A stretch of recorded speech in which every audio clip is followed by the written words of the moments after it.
guys, welcome to AK Projects. இன்னைக்கு நம்ம கிச்சன்ல நிக்கிறோம். என்ன செய்ய போறோம்னா ஐஸ்கிரீம் செய்ய போறோம். அது தேங்காய் வச்சு வாங்க வீடியோக்குள்ள போலாம். ஃபர்ஸ்ட் நம்ம தேங்காய் எடுத்துப்போம். இப்போ தேங்காவை எப்பவும் போல தேங்காய் துருவுறமே எல்லாரும் திருவிக்கோங்க. கைஸ், இப்போ நம்ம தேங்காவை இதுலேருந்து எடுத்தாச்சு. இப்போ இதோட அவுட்டர் கவரிங் இருக்குதுல்ல, இதை வந்து அப்படியே கத்தி ஏதோ ஒரு கத்தி வச்சு இப்படி ஸ்மூத்தாக எக்ஸஸ் வராமல் இந்த மாதிரி பிளாக் கலரே வராமல் எல்லாத்தையும் ரிமூவ் பண்ணணும். கைஸ், இந்த மாதிரி எல்லா தேங்காய்க்கும் இந்த மாதிரி உரிச்சிடணும். நான் இப்போ 3 தேங்காய் உரிச்சிட்டேன். வீடியோ பாஸ் பண்ணிட்டு நான் எல்லாத்தையும் உரிச்சதுக்கப்புறம் காட்டுறேன். கைஸ், நம்ம தங்கச்சி நம்மளுக்கு ஹெல்ப் பண்ண வந்தாச்சு. ஒரு கத்தியை வச்சுக்கிட்டு லைக் பண்ணிடுங்க. தங்கச்சி இதுக்கு அது பண்ணியிருக்கா.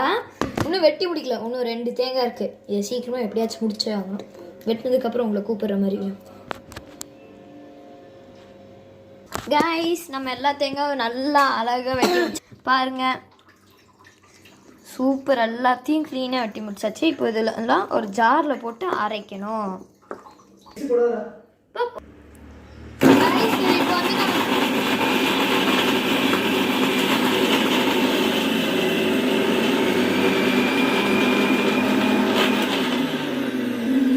இப்போ நம்ம இதை நல்லா அரைச்சாச்சு நினைக்கிறேன். அப்பா, எடுத்து உள்ள என்ன இருக்குன்னு பார்த்துடலாம். எப்படி அரைஞ்சிருக்குன்னு பார்ப்போம். கைஸ், அன்ஃபார்ச்சுனேட்லி நான் தண்ணி ஊற்ற மறந்துட்டேன். வாங்க தண்ணி ஊற்றிட்டு மாதிரி ஒரு தடவை அரைச்சிக்கலாம். இந்த வாட்டி அது சக்ஸஸ் ஆகணும்.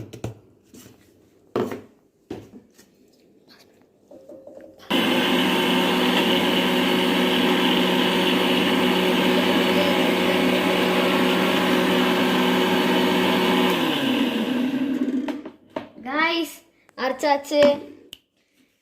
இப்போ நம்ம இதை திறக்கணும்.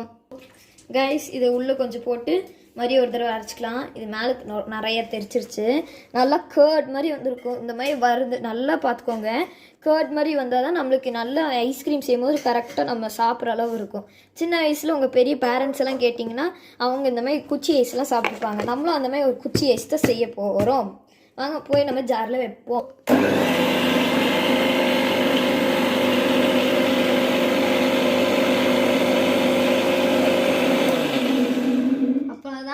அரைச்சாச்சு. இப்போ இதை நம்ம ஓப்பன் பண்ணலாம். அதான் கைஸ், ஓப்பன் பண்ணியாச்சு. இப்போ பார்த்தீங்கன்னா நல்லா கேர்டாட்டே இருக்கும். இதை தான் நம்ம ஒரு ஸ்டெப் யூஸ் பண்ண போகிறோம். இதில் வந்து நம்ம சூடாக பால் ஊற்றிக்கலாம். சூடாக பால் ஊற்றினா தான் அது இந்த பால் சீக்கிரமாக கரைஞ்சிரும். 1 டம்ளர் பால் நம்ம இப்போ வரைக்கும் ஊற்றிருக்கேன். இப்போ வந்து நான் பால் பவுடருக்கு அமுல்யான்னு ஒரு பால் பவுடர் கொண்டு வந்திருக்கேன். ஜஸ்ட்டு 10 ரூபா ஒரு பேக்கு, 20 ரூபாய்க்கு 2 பேக் வாங்கிட்டேன். உங்களுக்கு தேவையான அளவு பால் பவுடர் ஆட் பண்ணிக்கலாம். சூடாக இருக்கும் போது நீங்கள் என்ன பால் பவுடர் போட்டிங்கன்னா கலக்கும் போது ஈஸியாக இருக்கும். இப்போ அதை நம்ம நல்லா ஸ்டிர் பண்ணணும், மிக்ஸ் பண்ணு.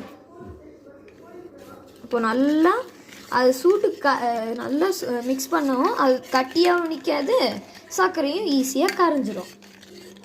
இப்போ நம்ம அப்படியே தேங்காய் வந்து அரைச்சி வச்சுருந்தோம்ல, அந்த தேங்காவை நம்ம சேர்த்து இது கூட மிக்ஸ் பண்ணிக்கலாம். இது நல்லா கலக்கிக்கோங்க. தேங்காய் மிக்ஸ் நல்லா மிக்ஸ் ஆகிற வரைக்கும் கலக்கிட்டு நீங்கள் 4 டம்ளரில் போல் ஊற்றிக்கலாம். உங்களோட குவான்டிட்டி அளவுக்கு நீங்கள் டம்ளர் போட்டு ஊற்றிக்கலாம். இப்போ நான் 3 டம்ளர் வச்சுருக்கேன். இந்த 3 டம்ளரையும் நான் ஊற்றிக்கிறேன். கரெக்டாக 3 டம்ளருக்கு 10மான்னு தெரில. பார்க்கவே அழகாக இருக்குது. எப்படி சாப்பிட்ணும், எப்படி சாப்பிட்ணும் எனக்கு இப்போ வார்த்தையே இல்லை. கைஸ், எனக்கு 2 டம்ளருக்கு தான் வந்திருக்கு. 2 டம்ளர் போல் வச்சுட்டு இப்போ எனக்கு இப்போ ஐஸ் குச்சி இல்லை, அதனால் நீங்கள் ஸ்பூன் வச்சு யூஸ் பண்ணிக்கலாம். நான் எப்படியும் அட்ஜஸ்ட் பண்ணி 3 டம்ளருக்கு ஊற்றிட்டேன். எல்லாத்துலேயும் 3/4 3/4 3/4ன்னு ஊற்றிருக்கேன். இதில் நான் ஒன்றா ஸ்பூன் சேர்க்கலான்னு பிளான் போட்டிருக்கேன். ஸ்பூன் வச்சு வாங்க ஃப்ரீசருக்குள்ளே வைப்போம். கைஸ், இப்போ நம்ம வந்து 3 ஸ்பூன் போட்டாச்சு. ஃப்ரீசருக்குள்ள வச்சு 12 ஹவர்ஸ் கழிச்சு எப்படி இருக்குன்னு 12 ஹவர்ஸ் கழிச்சு நம்ம பார்ட் 2 ரிலீஸ் பண்ணுறேன். கண்டிப்பாக சப்ஸ்கிரைப் பண்ணுங்கள், லைக் பண்ணுங்கள். அப்போ தான் பார்ட் 2 கரெக்டாக வந்து உங்கள் ஃபோனுக்கு ரீச் ஆகும். பிடிச்சிருந்ததுன்னா ஷேர் பண்ணுங்கள். பாய், see you later. Bye, see you later. மறக்காம சப்ஸ்கிரைப் பண்ணிடுங்க, அப்புறம் லைக்கும் பண்ணிடுங்க.